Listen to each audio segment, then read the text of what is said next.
In this video, I'll be ranking all of the characters currently in squad busters from worst to best, so let's begin. So starting us off in the F tier is going to be the Trader. Now he's considered to be one of the worst characters inside of all of squad busters because he just doesn't really provide a whole ton of value for your squad. First things first is like he doesn't deal a lot of damage, and damage is pretty important when you need to win games. And in general, like he just needs a buff to his evolutions, like being able to just give 1 gem in baby form and 2 gems in super form is just not enough. And also he just needs a buff to the point where the amount of coins needed for the ability to activate has to be decreased. So what I'm thinking is they either buff the amount of gems that you get for every 15 coins you get, or you either decrease the amount of coins you get and you keep the amount of gems that you get, like maybe 10 coins for a gem, which is still not even that useful. It also wouldn't hurt to increase the amount that your squad can heal up in his classic form, like that would definitely make him stronger too. Alright, the next character in the F tier is going to be Dynamite. Now Dynamite is definitely considered to be one of the weaker attackers in the game because he just has a terrible health and terrible DPS. Since Dynamite can only deal 90 damage per second and he is considered to be an attacker, like that is just not gonna cut it at all. Granted, yes, he can do some good splash damage to like the monsters, bosses, and other squads, but he's not gonna be dealing a whole ton of damage in general. And yes, like I said earlier, he doesn't have a whole ton of health. He only has 800 health, so when he's going up against other squads that can easily kill him, he's not gonna be surviving that long. This is where it's very critical that if you are gonna be playing Dynamite and you want to use him, then you need to have some kind of tank or higher HP unit in front to shield him. But even this wouldn't be that smart because if you're playing against enemy squads that are smart and they run to the back of your squad and target your back line, then yeah, Dynamite is definitely gonna die. Alright, moving on to the C tier, the first character we're gonna talk about is gonna be the Goblin. First things first, the Goblin is just such a weak damage dealer, so that's gonna be already a waste to your squad. Now let's say you only have the baby form of the Goblin, like right as you choose him, yeah, you're gonna be able to get 3 coins, but even that is just very underwhelming. I feel like this should actually get a buff to the point where you can get at least a couple of more coins to make him more worthwhile for choosing the Goblin. Same thing goes for his classic form, like you'll be able to only get 6 coins when you're choosing him from a chest, like that's still not gonna cut it. Now I do like the fact that at least if you get a fusion Goblin, then hey, you're gonna get 15 coins, like I like that. However, even that could be buffed, like maybe you should get more coins from that to just make it more enticing for players to get fusions for the Goblins. In my opinion, if you're going to be wasting space and choosing the Goblin for the coins, you should be getting more rewarded for that because he is a supplier. The next character we're going to talk about is going to be the Battle Healer. The Battle Healer is just subpar because yes, even though she can boost the amount of health for your squad, her damage is pretty bad for a Battle Healer. The only positive thing about the Battle Healer is that if you get a fusion one, that she's like way stronger. At least if you get the fusion Battle Healer, she'll have over 6,000 health, which is more health than a lot of the higher HP units in the game. And with the fusion perks, you can actually boost up your health squad even more. So hey, if you want to be using the Battle Healer, I really recommend going for that fusion. It's critical with her. Now granted, yes, having the Battle Healer is good to boost your health squad up, but it's also important to have an outlet to gain health constantly throughout the game to keep your squad alive. Now yes, I know the classic form actually can heal up your squad every single time you open up a chest, but realistically, there's only so much chests you're going to be opening up throughout the game, right? A healer like the medic inside the game is a better healing unit because you can actually constantly heal up your teammates passively while you're moving around. The next character we're going to be talking about is going to be Penny. Now Penny actually has some pretty good damage for a supplier, so that's kind of uncommon for units inside the game. However, for Penny's classic evolution, being able to sometimes get a key from the treasure needs to get a buff. Like the chances of you finding a key from the treasure is only 40%, and that's every single time you find treasure. Like they couldn't at least make the chances 50-50, and that's you wasting time trying to find the treasure and you might not even get a key from that. I just don't really like Penny's mechanics at all. Like you have to waste time running around the map looking for the hidden treasure when you could be spending that time killing bosses, killing other squads. Like that's just a better way to be spending your time. Now at least if you have Penny's super evolution, then hey, you can find hearts every single time you find treasure, which is a good thing. But then again, like I just talked about, like you're gonna be wasting time running around the map, and is that really worth getting the hearts for that? Alright guys, the next character we're going to be talking about is going to be Mavis. Now Mavis is a pretty bad supplier, but she's definitely not as bad as the Trader. The first thing I feel like she needs a buff in is her health. Like she needs more health because when she's not picking carrots, she's not going to be surviving for that long. Also, her DPS could be buffed because only dealing 125 damage when you're not picking carrots is not going to cut it at all. Now Mavis just in general with her picking carrots is pretty slow and a waste of time in my opinion. However, if you can actually get a fusion Mavis, then hey, you can actually pick and hold more carrots at once. Then then I can see it being more useful. Now it does help to have Mavis's classic and super form because if you are going to be wasting your time picking carrots, then hey, you might as well get some bonus coins from it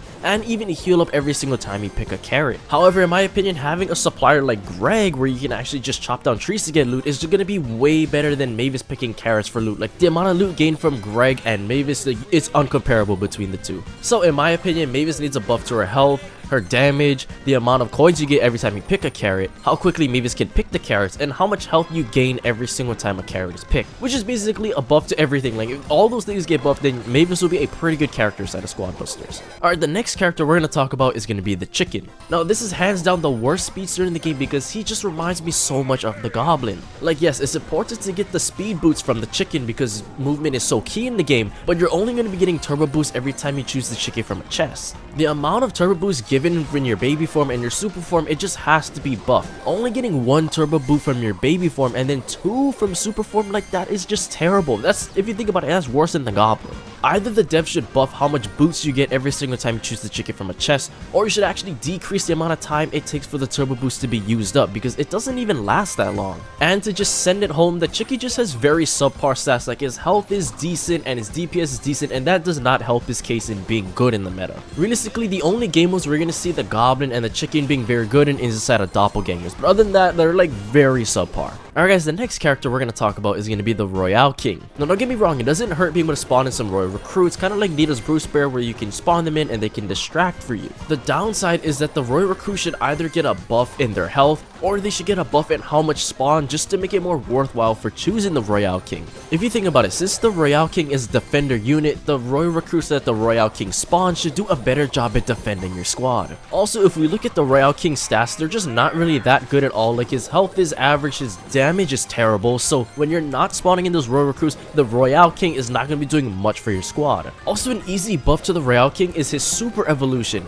Like, spawning in only 1 elite recruit, like, hey, just spawn in at least 2 or 3, make it more worthwhile for people to grind for that super evolution. And of course, this will just make him stronger and more enticing to pick and use inside of the game. Alright guys, the next unit we're going to talk about is going to be Heavy. Now, I actually kind of like Heavy. He's a pretty underrated character because he can deal a lot of damage with his minigun, but the problem with him is his health. Since Heavy is actually considered to be a defender unit, I feel like he should definitely get more health. In Heavy's normal form, he only has 2200 health, right? But in his fusion form, he actually has over 8000 health. That is a huge health gap, so it's very important that if you are going to be picking Heavy and using him in your squad, you try to get his fusion. Of course, getting Heavy's fusion form will make him bigger, attack more, have more health, attack faster, and it's just way more worth it, so you gotta get his fusion. Now, if you can't get his fusion, it's very important that you at least have his super evolution. Since you can deal more damage when you're increasing your shooting speed, that should at least make Heavy a bit stronger to help you and your squad defeat those monsters or other enemy squads a lot quicker.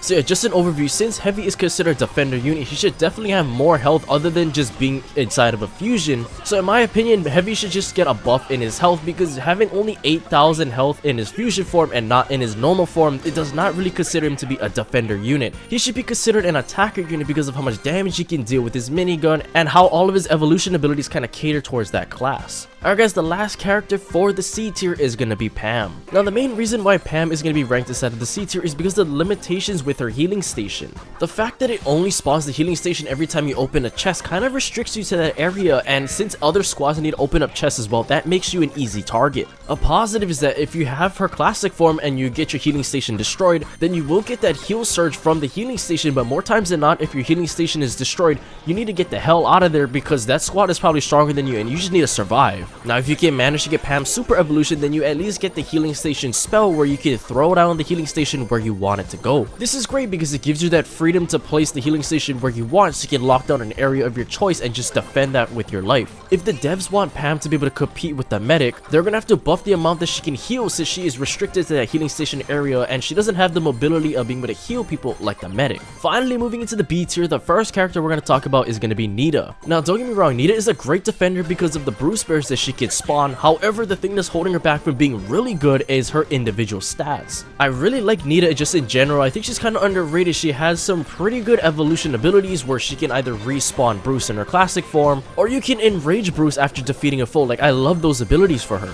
But if you only have Nita's baby form and you don't have those evolutions and Bruce dies, then Nita is going to be so useless for your squad. If they want to make Nita stronger, they should either buff the amount of health and damage that Bruce can do to make her stronger, or if the Bruce ends up dying, then Nita can just deal more damage because her individual stats will be better. Overall, Nita is pretty average. Like, it's good to have the Bruce spare, especially if you get her fusion form, but for Nita's individual stats, they could definitely use some love.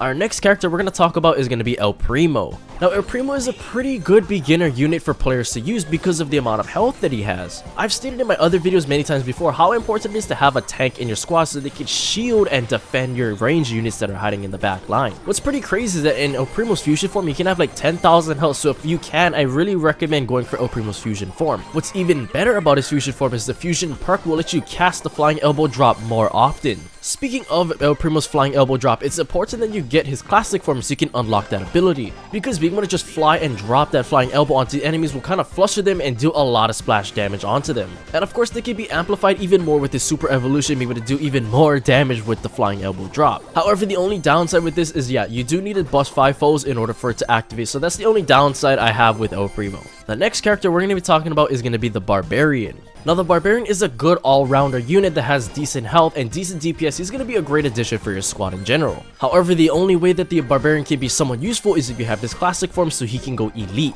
This will just make him stronger so he can attack faster for your squad. If the devs really wanted to make the Barbarian stronger, they could just give him a little bit of a health buff since he is going to be in the front line and being a melee fighter. I also believe for the Barbarian super evolution, it could be something a little bit better. Like, just going instantly elite when there's another Barbarian, there's nothing really extraordinary about that. If they were to rework that super form and maybe give him like an attack speed buff, that would definitely make it more enticing for me to want to pick the Barbarian and grind for his super form. Alright guys, the next character we're going to talk about is going to be Bo. Now, don't get me wrong, Bo is a fantastic attacker to go against the monsters because his baby form and classic form cater very well to that, but when you're dealing against other squads, your damage is going to be terrible. What makes him even worse is that Bo actually doesn't have a lot of health whatsoever, so if the enemies attack the back line of your squad, Bo is totally toast. However, I still recommend getting Bo at least a little bit inside of your squad because it is important to have him so you can defeat those monsters. You need to be attacking those monsters and bosses because those are the things that's going to be dropping a lot of loot for you. Whether if that's coins or gems, you need those to either place higher in the game or get more coins so you can open up more chests. So in my opinion, what Bo needs, he needs some love to his damage that he deals just normally, not to monsters. And he also needs a buff to his health so he can survive at least a little bit longer. If the devs fix those two problems with Bo, he will easily become one of the best characters inside of Squad Busters. Alright guys, and our last character for the B tier is gonna be B. Now, B is actually a pretty good damage dealer because of her DPS, but the thing that's really holding her back, in my opinion, is her abilities. In my opinion, I feel like the bees that fly around your squad are pretty useless unless you can stand at the perfect distance away so that when the bees are orbiting around your squad, they are actually within the range of your target. In my opinion, the devs really missed an opportunity to incorporate B's supercharged shot, kind of like what she has in Brawl Stars. They should replace her super form to have her supercharged shot so she can deal more damage. If you think about it, giving one extra B or having the bees last longer when they're orbiting around your squad isn't really going to be that effective if the enemy squad or monsters is not in the path of your bees. At least the one positive thing about B is if you can get a fusion with her, then you can actually double the amount of bees that you can get from the hive. Alright, finally moving into the A tier, the first character we're going to talk about is going to be the Wizard. Now, something that's pretty underrated about the Wizard is the amount of splash damage that he can do to multiple targets. Also, with the Wizard's abilities, like giving you more spells, and especially if you have good spells like the lightning, the zap, or the cannon. Since having spells like the bomb can be very clutch in situations where you need to get the enemies off of you, then having this classic form where you can hold an extra spell gives you that kind of versatility that you might need in sticky situations. In my opinion, I don't really like spells inside of Squad Busters because of how much they can dictate you winning or losing inside the game. So with this super form, you can actually get some spells from killing monsters that'll give you more spells that you can use throughout the game to help you win. Spells is just part of the RNG system that's inside of the game, so if you can use the Wizard and abuse that system, then that can easily help you guys get more first place finishes inside of Squad Busters. Alright guys, the next character we're going to be talking about is going to be the Medic. Now, the Medic is the only healing unit that you get inside of Green Road, and he is considered to be one of the best healing units inside the entire game. As stated when I was talking about the Battle Healer, the Medic is just going to be a better healing unit in general because of the passive healing you can do when you're moving around the map with your squad. You need to have the Medic inside of your squad to constantly heal up your squad, keep them alive, and especially when you're going up against higher HP bosses or monsters, or if you have to go up against stronger squads than your own. I just love all of the Medic's evolution abilities as well. It makes him a lot stronger and makes his healings even better. The only downside with the Medic is he doesn't have a lot of health and he doesn't do a lot of damage, so you gotta be protecting him if you're not gonna be using him for damage. Since he won't be providing a lot of damage value for your squad, you gotta be choosing a lot of damage dealers once you have at least one Medic inside of your team. Alright guys, the next character we're gonna talk about is gonna be the Hog Rider. Now the Hog Rider is going to be the second best speedster in the game because speed is key in this game. Just having the ability to replenish your speed boost every time you run through a bush is very important when you're needing to chase down the enemy squads, or if you need to run away from enemy squads yourself. If you can get all of the Hog Rider's evolution stages, then I'll definitely recommend going for that as well. They're all really good. Now if you could go for a fusion Hog Rider, I'd recommend going for that because the fusion perk will allow the turbo to recharge faster when running through the grass. This will just help you maintain your boost more efficiently throughout the game. The only downside with the Hog Rider is yes, you need to be running through bushes to replenish your turbo boost, and if there's no bushes near you, then yeah, you're cooked. And this is exactly why Max is going to be a better speedster alternative unit than the Hog Rider. Alright guys, the next character we're going to be talking about is going to be the Witch. Now the Witch is no doubt one of the best ranged units in the game because of how annoying she is when she's spawning in all those skeletons. Her damage is actually pretty good as well if the skeletons end up dying, but she is going to need some kind of tank to protect her since she only has like 1,000 health. If you can, I'd recommend getting Fusion Witches because she can spawn in more skeletons even quicker, which in the long run is going to make her even more annoying for enemy squads to deal with. What's pretty cool is that her super evolution does give you a skeleton barrel spell so you can actually throw it onto the enemy squads. What's pretty cool as well is that in her super evolution you get a skeleton barrel spell that you can throw onto enemy squads or monsters so you can distract them that way, or you can use the skeletons to tank shots for you. The Witch is just a great unit to distract other enemy squads or monsters so that your squad can go in and deal damage and get them down. The next character we're going to be talking about is going to be Shelly. Shelly is a very good all-rounder unit because of her super shell ability. Since she already unlocks the super shell ability in her baby form, you gotta be using her in your squad at all times. What's great about super shell is you can use it to blast away enemy squads, monsters, or bosses to help keep your squad alive. And of course with her super evolution you can deal even more damage, which will help you just get enemies down a lot quicker too. And of course in her super evolution, super shell will deal even more damage, and this will just help you get basically anything down a lot faster. And of course we can't forget in her classic form, every time she uses super shell, she'll actually be able to heal herself up. So this is just going to be a nasty cycle of her using her super shell, healing up, staying alive, and it's just completely nasty. Alright guys, the next character we're going to be talking about is going to be Max. Now Max is hands down going to be the best speedster unit inside the game because it's going to be way easier to maintain the speed boosts for your squad compared to like the Hog Rider and the Chicken. Also, just by looking at her stats, like her health is pretty average, her damage is pretty good, so that's gonna help her stay somewhat meta as well. She even has the fusion perk where she can boost the squad speed even more, and this will just help you guys maintain your speed boost so you can run around and get to wherever you need to go inside the map. Anyways, I love all of her abilities and her evolutions, but the best one in my opinion is her classic form. Because as long as you're busting foes, that could be just anything inside the game, that's gonna easily extend your speed boost. And of course we can't forget her super evolution, it's just gonna amplify her and make her even better. Just being able to charge up your speed boost even faster is gonna help maintain your speed even more so, combined with the fusion perk and her classic evolution. I mean, it's just so good. Alright guys, the next character we're gonna talk about is gonna be the Barbarian King. Now the Barbarian King is a fantastic unit to have in your squad because he has over 3,000 health and you can use him to shield and tank shots for your squad. What's pretty cool as well is his super form, like if you're not attacking anything, the Barbarian King will passively heal up on his own. And of course this is very important because you want the Barbarian King to stay alive. You need him inside of your squad to boost the attack speed of all of your melee units inside of your squad. And of course we can't forget of how well the Barbarian King pairs with both of the mega units. Since both the Dragon Chicken and El Tigre are both melee units inside the game, then boosting them up, making them attack faster is gonna make your squad even stronger too. Alright guys, the next character we're going to talk about is going to be Mortis. Now Mortis is just such a fun character because when you defeat monsters, you can actually turn them onto your side and have them fight for your squad. If you have a super evolution, you can actually revive 4 busted monsters, and you can use those busted monsters to help your squad defeat other monsters, bosses, or more importantly, other squads. What's cool as well is his classic form can actually turn some of the busted monsters into bats. You can kind of think of it like the Witch having the skeletons or like the Royal King having the Royal Recruits. It's just a great way to kind of scout out enemies like monsters, squads, or other units, and you can just have them tank shots for you and your squad. Mortis also has pretty good health and damage, so that's going to help plead his case to being good inside of this meta. Now if you can get Mortis's fusion, you can actually revive more than one monster at a time, and who wouldn't want to have that kind of opportunity, right? Alright guys, then the last character falling inside the A tier is going to be Greg. Now Greg is just great to have inside of your squad because if there's no monsters nearby, then you can just run to a nearby tree and just destroy that, and that's an easy way for you to get loot. Now the whole point of you choosing Greg is that you can chop down trees and get loot, right? So you have to be getting a fusion Greg because you can easily just one-shot all of those trees. This just makes him significantly better because it's more time time efficient when you're chopping down trees and getting more loot. This will ultimately just get you more coins so you can open up more chests and get a stronger squad, or this will just help you get more gems so you can place higher in the game and advance through the gem pass even quicker. Alright, starting us off in the S tier is going to be Colt. Now Colt is easily one of the best damage dealing units inside the game because of how much damage you can do, obviously. The fact that Colt has bullet storm so you can do extra damage and pierce through multiple targets is so important. Mostly because you need that bullet storm to pierce through the enemy squad's tanks and hit the ranged units that are hiding behind, because those are the ones that are going to be dealing most of the damage for them. And especially if you have a super evolution, it's going to make bullet storm even stronger, do more damage, and that is going to help you shred through basically anything and everything. The cherry on top is that if you can get a fusion Colt and have his fusion perk, the bullet storm will happen more often. This will end up making the bullet storm even bigger, helping you hit more targets, and it's just going to be way more efficient than it ever was before.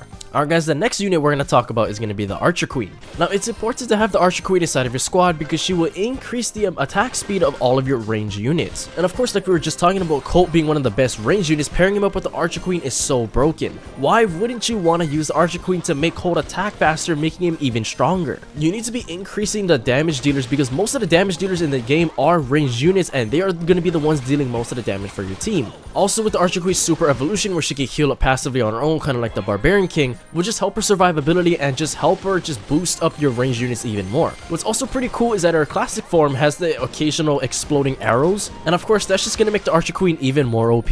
And last but not least, completing our tier list is gonna be Tank. Now Tank is easily considered to be the best unit inside of the entire game. Mostly because being able to get that tank that you can find throughout the map and just bulldoze everybody and just annihilate everybody inside that tank is completely broken. The tanks just have a lot of health, so they can help tank shots for your team, obviously. And of course, they do a lot of damage, and damage, like I said in the beginning of the video, is so important for your squad. And of course, where their classic form and super form, having those overdrive abilities is like so important, just having their tank just go absolutely ham. If you think about it, Tank doesn't really have a lot of flaws inside the game, and that is what's going to make her the best character inside of all of Squad Busters. And here you guys go. Here's a picture of my entire tier list. Go to screenshot it, save it, and use it to help you guys win more games inside of Squad Busters. Well, hey, now that you know all of the characters right from worst to best, go ahead and check out my other Squad Busters video right here.